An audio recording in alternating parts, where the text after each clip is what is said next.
ನಮಸ್ಕಾರ ರೀ ಎಲ್ಲರಿಗೂ. ಹೆಂಗದಿರಿ ಎಲ್ಲರೂ? ನಾನು ಸೂಪರ್ ಆಗಿದ್ದೀನಿ, ನೀವು ಸೂಪರ್ ಆಗಿದ್ದೀರಿ ಅಂತ ಅಂದ್ಕೊಂಡೇನಿ. ಬರ್ರಿ ಇವತ್ತಿನ ಬ್ಲಾಗ್ನಾಗ ಏನೈತೆ ಅಂತ ಹೇಳಿ ನೋಡೋಣ. ಇವತ್ತು ನನ್ನ ಮಗಳು ನೋಡ್ರಿ ತಾನ ಕಾಫಿ ಮಾಡ್ಕೊಳತ್ತಾಳ. ಏನು ರೀ ಇದು ಚಹಾ ಮಾಡ್ದಂಗೆ ಮಾಡತ್ತಾಳ ಅಂತ ಅನ್ಕೊಳಕ್ಕೆ ಹೋಗ್ಬೇಡ್ರಿ. ಅದು ಧರ್ಮಸ್ಥಳದೊಳಗಿಂದ ತಂದಿರುವಂಥ ಕಾಫಿ ಪೌಡ್ರು. ಅದು ಸ್ವಲ್ಪ ದಪ್ಪ ಐತಿ, ಹಿಂಗಾಗಿ ಅದನ್ನು ಸೋಸ್ಕೊಂಡು ಕುಡಿಬೇಕಾಕೈತಿ. ನಾನಿಲ್ಲೇ ಎಲ್ಲರಿಗೂ ಅಂಥೇಳಿ ಉಪ್ಪಿಟ್ಟು ಮಾಡತ್ತಿದ್ದೆ. ಆಲ್ಮೋಸ್ಟ್ ಉಪ್ಪಿಟ್ಟು ಅಂದ್ಬಿಟ್ಲೆ ಎಲ್ಲರೂ ಮೂರಿಯವರೇ ಜಾಸ್ತಿ. ಕಾಂಕ್ರೀಟ್ ಅಂತಲೇ ಭಾಳ ಚಿರಪರಿಚಿತ ಇದೆ ನಮ್ಗೆ. ಇವತ್ತೆಲ್ಲರಿಗೂ ಉಪ್ಪಿಟ್ಟು ಮಾಡಿದೆ. ಇಲ್ಲಿ ನೋಡ್ರಿ, ನಾನು ಚಟಾಕು ಆಮೇಲೆ ಇದು ಅರ್ಪವು ತೋರ್ಸಾತೀನಿ. ಆಲ್ಮೋಸ್ಟ್ ಭಾಳ ಮಂದಿ ಮನೆಯೊಳಗೆ ಇರ್ತೈತಿ. ಆದರೆ ಚಟಾಕು ಡೌಟು, ಇಷ್ಟೇ ಒಂದು ಪಾವು ಕೆ ಜಿ ಹಿಡಿಯುತ್ತೇನೆ, ಅದು ಅಷ್ಟೇ ಚಟಾಕಿರುತ್ತೆ. ಎಲ್ಲರಿಗೂ ಉಪ್ಪಿಟ್ಟು ಮಾಡಿದ್ದೆ. ನಾವು ಮೊದಲೇ ಸರ್ವ್ ಮಾಡೋಕ್ಕಿಂತ ಮೊದಲು ಸ್ವಲ್ಪ ಅದನ್ನು ಒಲೆ ಒಳಗೆ ಹಾಕ್ತೀವಿ. ಅದೊಂದೇನೋ ಅಗ್ನಿದೇವಗೆ ಸಮರ್ಪಣೆ ಮಾಡಿದಂಥ ಒಂದು ಭಾವ. ಅದಾದಮೇಲೆ ಎಲ್ಲರೂ ನಾಷ್ಟ ಮಾಡಿಕೊಂಡು ಅವ್ರವ್ರ ಕೆಲ್ಸಕ್ಕೆ ಅವ್ರು ಹೋದರು.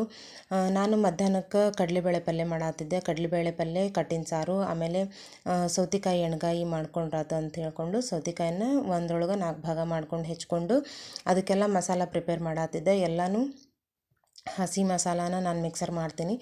ಇದಕ್ಕೆಲ್ಲ ಹಾಕ್ಕೊಂಡು ಗುರೋಳ್ ಪುಡಿ ನಾನು ಅದರೊಳಗೆ ಮಿಕ್ಸ್ ಮಾಡ್ಕೊಂಡಿರಂಗಿಲ್ಲ, ಅದು ಪೂರ್ತಿ ಎಲ್ಲ ಸಣ್ಣಾಕೈತೆ ಅಂಥೇಳಿ.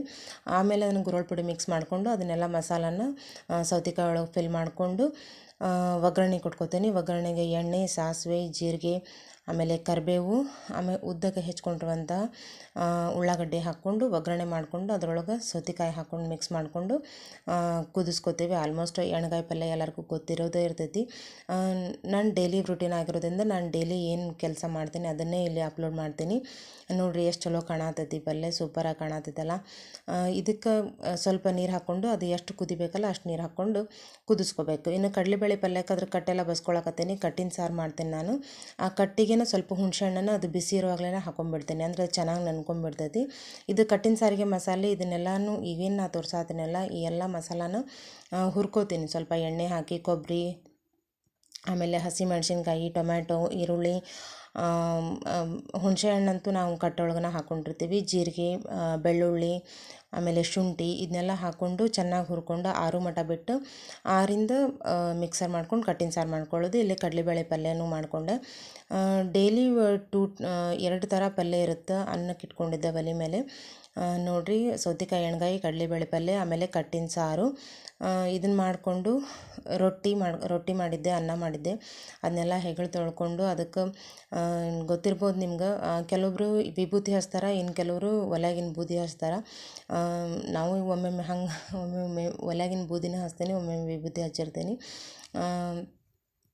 ಇದನ್ನೆಲ್ಲ ಮಾಡಿಕೊಂಡು ಇಲ್ಲೇ ಅಮ್ಮನೂ ಅಕ್ಕಿ ತೊಳೆದು ರವೆ ಮಾಡೋಕ್ಕಂತ ಒಣಗಿಸಾತಿದ್ರು. ಯಾಕಂದರೆ ಬೇಸ್ಗೆ ಸ್ಟಾರ್ಟ್ ಆತಲ್ಲ, ಇನ್ನು ಗೋಧಿ ರವೆ ಅಷ್ಟೊಂದು ಯೂಸ್ ಮಾಡೋಂಗಿಲ್ಲ. ಹೀಗಾಗಿ ಅಕ್ಕಿನ ತೊಳೆದು ಹಾಕ್ತೀವಿ. ಯಾವುದು ರೇಷನ್ ಅಕ್ಕಿನ ತೊಳೆದು ಹಾಕಿ ಅದನ್ನ ರವೆ ಮಾಡಿಸ್ಕೊಂಡು ಬರ್ತಾರೆ ಮಿಲ್ಲೊಳಗೆ. ಅದನ್ನ ನಾವು ಸೇಮ್ ಉಪ್ಪಿಟ್ಟು ಹೆಂಗೆ ಮಾಡ್ತೀವಲ್ಲ ಹಂಗೆ ಮಾಡ್ತೀವಿ. ಇದು ಮೊನ್ನೆ ತೋರಿಸಿದ ಸಂಡ್ಗಿರಿ ಕರೆದು ನೋಡಿದ್ರಾತ ಅಂತಂದು ಹೇಳಿ ಕರೆಯತ್ತಿದ್ದೆ. ಇಲ್ಲಿ ಬೆಂಡಿನ ಚೀಲ ತೊಗೊಂಬಂದಿದ್ರು ನಮ್ಮ ಮನೆಯವರು. ನೋಡಿ, ರೊಟ್ಟಿ ಕೂಡ ಮಾಡಿದ್ದೆ. ನಮ್ಮ ಉತ್ತರ ಕರ್ನಾಟಕದವ್ರಿಗೆ ರೊಟ್ಟಿ ಬೇಕು. ನನ್ನ ಮಕ್ಕಳು ಊಟ ಮಾಡತ್ತಿದ್ರು.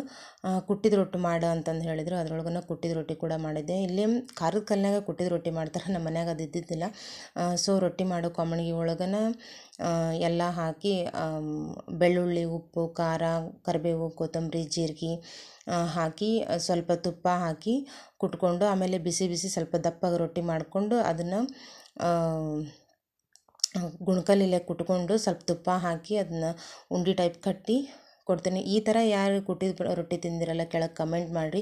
ಟೇಸ್ಟ್ ಮಾತ್ರ ಸೂಪರಾಗಿರ್ತೈತಿ, ನಿಮಗೂ ಗೊತ್ತಿರ್ತೈತಿ. ಅದನ್ನೆಲ್ಲ ರೊಟ್ಟಿ ಮಾಡಿದ ತಕ್ಷಣ ಅದನ್ನೆಲ್ಲ ಕ್ಲೀನ್ ಮಾಡ್ಕೊಂಡು ತೆಗೆದಿಟ್ಕೊಂಡಿದ್ದೆ. ನಾಳೆ ದೋಸೆ ಮಾಡಿರೋದಂತ ಹೇಳಿ ದೋಸೆಗೆ ಅಕ್ಕಿ ನೆನಕಾಕತ್ತಿದ್ದೆ. ನಾನು ಆಗಲೇ ತೋರಿಸಿದ ಚಟಾಕ್ ನೋಡ್ರಿ ಇದು. ಈ ಚಟಾಕಿಲೆ ನಾನು 4 ಚಟಾಕ್ನಷ್ಟು ಅಕ್ಕಿ ಹಾಕ್ಕೊಂಡಿರ್ತೀನಿ.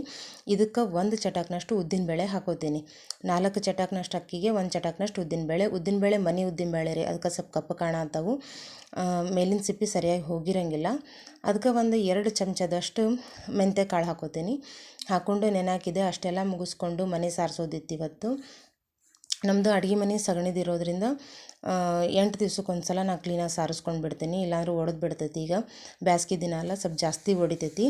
ಇದು ನೋಡ್ರಿ, ಕರೆಂಟ್ ಇಲ್ದಿರೋ ಅಂಥ ಮಿಕ್ಸರ್ ಇದು. ಹಳೆ ಕಾಲದ ಮಿಕ್ಸರ್, ಎಂದೂ ಕೈ ಕೊಡೋಂಗಿಲ್ಲ ಇದು.